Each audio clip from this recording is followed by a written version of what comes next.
This is NHTV2, North Haven Government Television, a service of North Haven Community Television. The following program is brought to you through the support of the town of North Haven.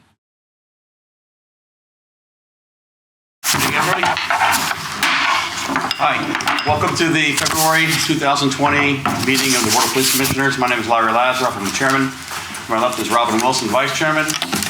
To her left is Bob Hannon, commissioner. To my right, Mark Calafiore, our secretary. To his right, Alden Mead, commissioner. We had a little change in order tonight. We went to executive session at 6 p.m. for the purpose of interviewing for an open spot for an SRO. And at that point, we had interviews with 4 individuals. And do we have a motion tonight to hire, or temporary hire, assuming everything passes with the backgrounds and conditional offer? Yeah, I'll make a motion that we give a conditional offer of employment to Jim McKenna for the SRO position. I'll second that. Okay, all in favor? Aye. Aye. Excellent. Back to the regular agenda now. Can I have a motion for the approval of the minutes from the January 20th, both regular and executive sessions? Second. All in favor? Aye. Beautiful. Approval of the monthly reports for January 2020? So moved. Second. All in favor? Aye. Mark, correspondences? Yes, Mr. Chairman, we have 2 pieces of correspondence. The first one is actually from you to the chief, and you just want to acknowledge and thank Officer A.J. Santagata. You had called on the 911 because he was there expeditiously, and he was professional, and he was courteous, and you're very impressed. So Did a fantastic job. Good job to A.J. Santagata. The second letter is quite long. It's very, very kind, very nice letter from a Mr. Leonard Murto, and he is from Carina Road. He wrote a nice letter praising the efforts of and the actions of Officer Maureen O'Keefe. Apparently his computer was hacked. A lot of information was stolen. She responded. She was very knowledgeable, very professional, very courteous. And lastly, he just said that, and I thought this was really nice. I will always look at her as a friend as opposed just to a public servant, just doing her job. So, I know Maureen very well too. She's a great person, great cop, and she's a credit to your department, as the other officers are. So, good job to Maureen and the rest of your PD. Good job. Excellent, thank you. For Chairman's report, we're going to be a little brief. We have the budget workshop immediately following this meeting. Each of the commissioners here had time to talk with Officer Cantelli about the requirements of handling a lab, because we're looking to get a new dog since one of our dogs has retired. And I don't know how, I know that I'm in favor of the Shepherd, personally, based upon my conversation with Cantelli. Any thoughts about that as well? No, I think even the chief made the comment last meeting, you get more bang for your buck, and I think he's correct on that.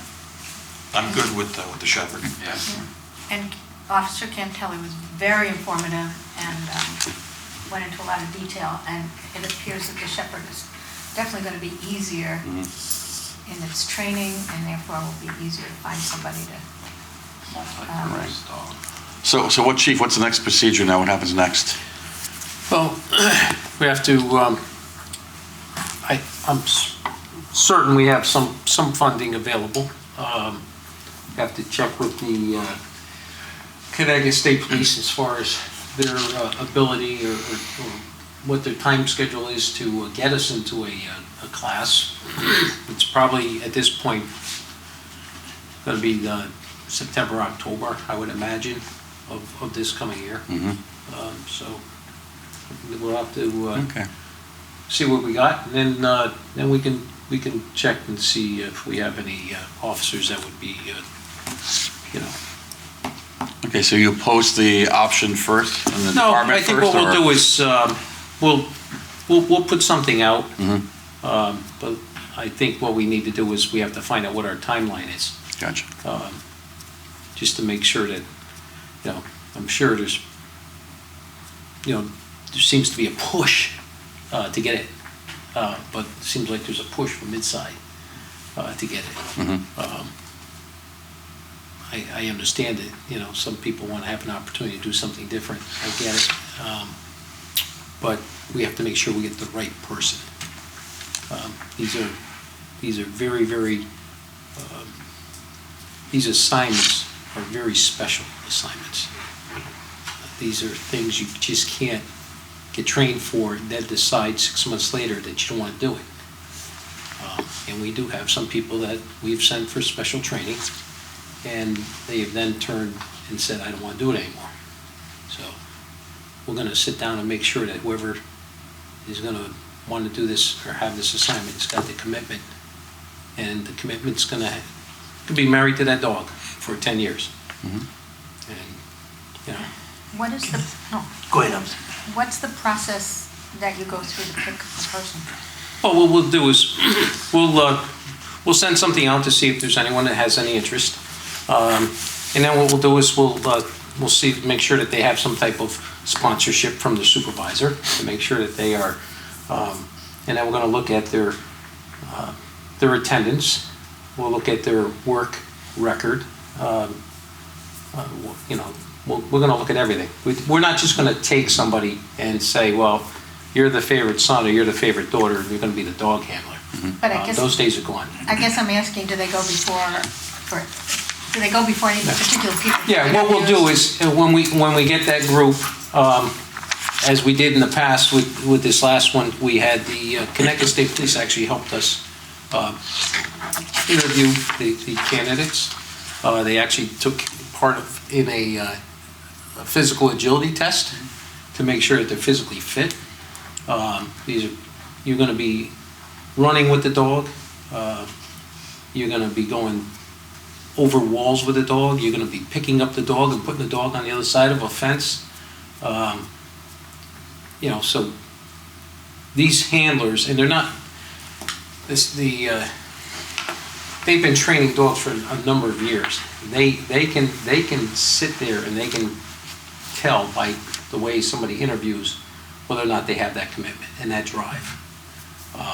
So there may be some people here that are going to be very disappointed because they haven't shown that police drive to the point where you're going to take on the assignment of a dog. They may not be physically fit to handle the dog. So it's going to be, we'll have some outside help with that. Alden? I was just gonna say that I guess the state police have so much experience, they can help to make sure the person has the commitment, the physical agility, Right. and the personality Right. to work Right. with an animal, as well as probably it's important that their living circumstances. The dog, it sounds like the dog lives with them. Right. So if the dog lives with them, of course, they couldn't really live in a Right. third floor apartment. Right, you're not going to have, So, you're not going to have an officer that's in a rent Yeah, having the dog. Right. The lab that we had was a little different in the fact that, she didn't bark. She didn't need when you take a shepherd out into your yard, you're going to have it gated or some type of an electric fence of some sort. So there's a lot of things that are going to, there's a lot of wheels here that are going to turn. But we're gonna get the ball rolling now. Yeah, we'll get it Perfect. started. Perfect. I'd like to compliment the department. I see a lot more cars with lights on. I'm getting a lot of people commenting on that as well, that they're more visible. Stops are up this past month, which is also good. As far as that, for Chairman's report, I really have nothing else except for leading on to the chief.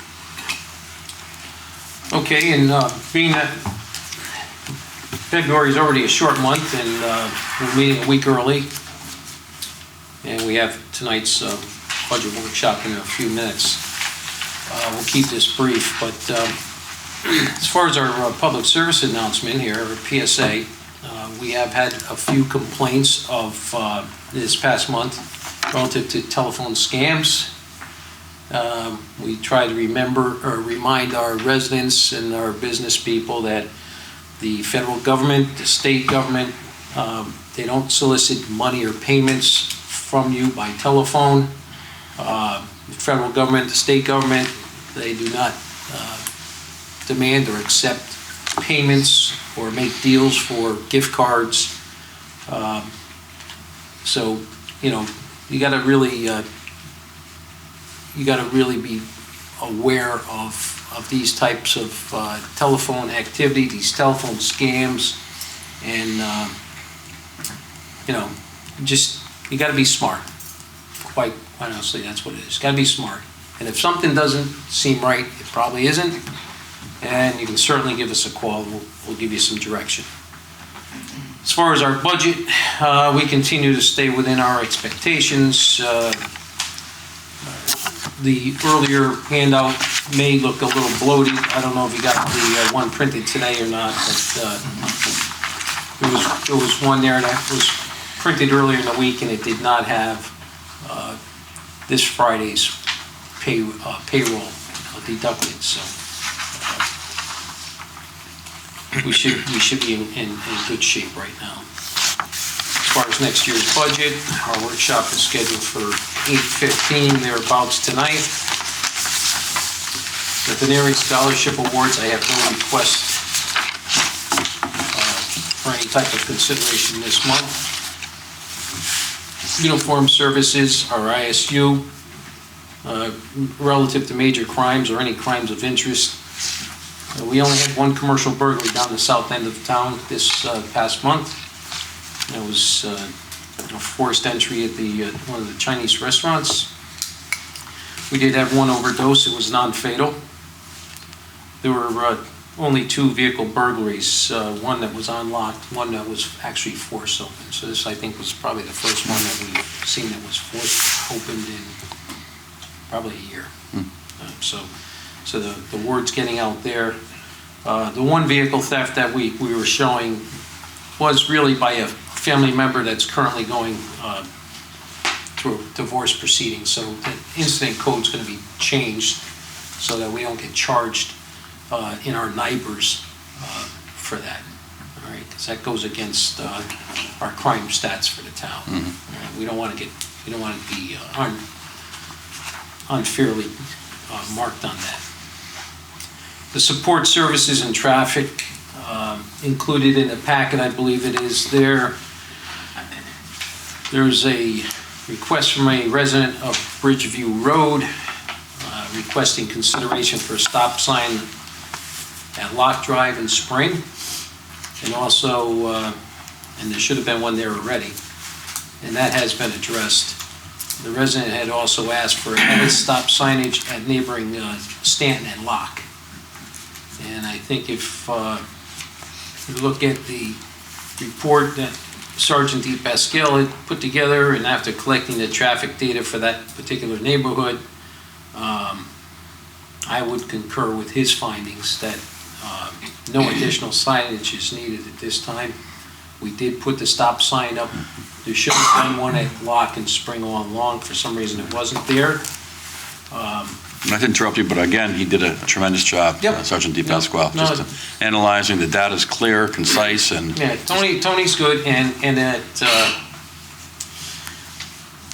what we're using there, the speed monitors, put out a pretty user-friendly report that you can read, and you can pretty Yep. much get an understanding what it's all about.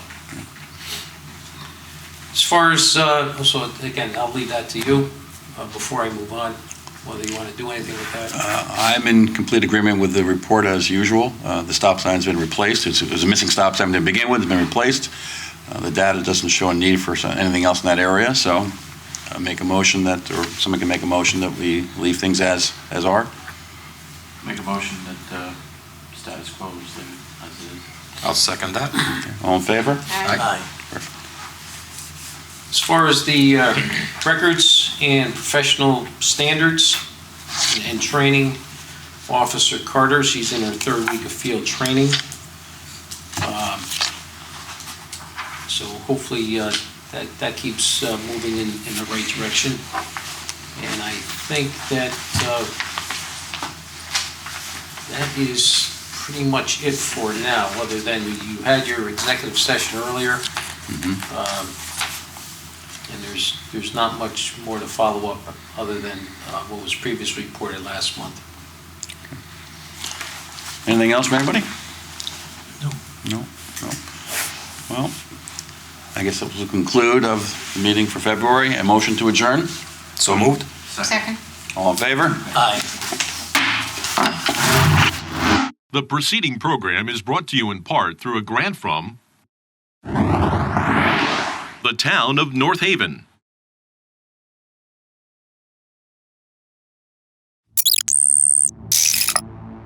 Watch town meetings or other videos on demand at nhtv.com.